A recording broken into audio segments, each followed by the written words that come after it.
devrait en principe être initié par le gouvernement de la République, car ce sont les grands travaux qui exigent un budget conséquent. Vu la progression rapide des têtes d'érosion qui menacent le pylône numéro 368 érigé à Mbanza-Ngungu, province du Congo central, la SNEL SA, sous le leadership de son directeur général, Jean-Bosco Kayombo-Kayam, a mis les moyens pour protéger cet outil de transport d'énergie électrique et 4 autres. L'accès dans ce site n'est pas du tout facile pour les ouvriers. La nature de ces travaux n'est pas moindre avec le concours de la main-d'œuvre locale. Nous commençons par la première tête ici qui est la plus dangereuse. Nous allons essayer d'arrêter l'érosion, pas seulement de l'arrêter, mais de redonner la forme initiale qu'avait le site avant qu'il ait des pluies. Et puis à la fin, nous allons faire une végétation qui va permettre de contenir le pluie à la haie. La SNEL rassure sa clientèle que ces travaux commencés vont aller jusqu'au bout.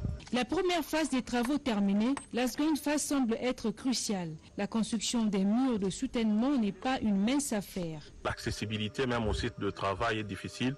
C'est la raison pour laquelle vous voyez que les matériaux sont acheminés vers l'érosion manuellement. C'est parce que les véhicules ne peuvent pas descendre jusque là où se trouve le chantier, l'exécution du travail, compte tenu un peu de la nature et de sa forme qui empêche les véhicules de pouvoir accéder.